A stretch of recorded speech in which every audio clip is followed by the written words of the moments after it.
This is the Lake Washington School District Family and Guardian Guide to Microsoft Classroom Teams. Everything your student needs to know to get started with online learning. Next, we'll cover some questions that may come up, as well as a few troubleshooting techniques to help support your student. What if your student's login isn't working? This error message could display for a couple of reasons. It could be that the login information that was typed may not be accurate, or there might be some other issue with your student's account. If you verified that the login ID and passwords are correct, please have your student contact their teacher or family helpline with questions. What if your student can't find their classroom teams during setup, or there are no classroom teams present? If your student does not see their class or classes after logging in, the teacher may not have activated the team yet. If you feel that this is an error, please let the teacher know so that they can take the necessary action. What if your student's assignments are missing? In this case, it could be that there are not any assignments assigned to your student. If they don't see any assignments but feel that they should, have your student email the teacher.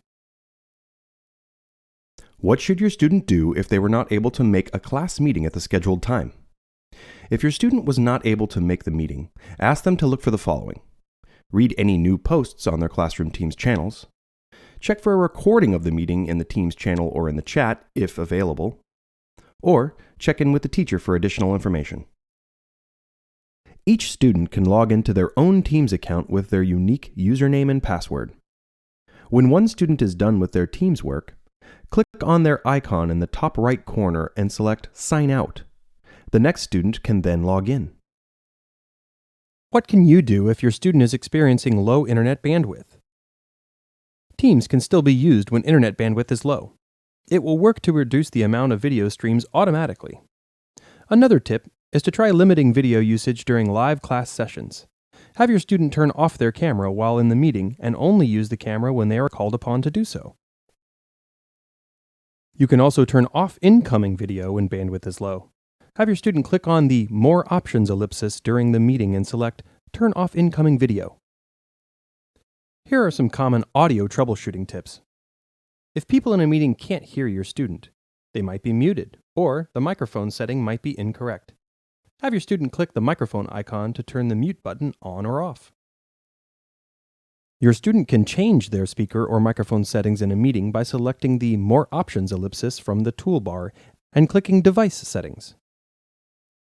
Your student can then select the speaker and microphone they wish to use from the Audio Device drop-down menus.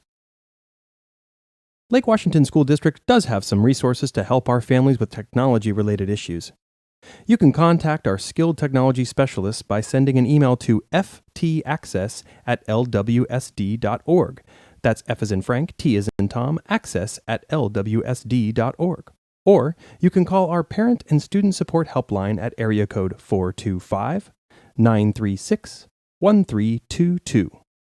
You can also access Microsoft-specific support resources at support.microsoft.com.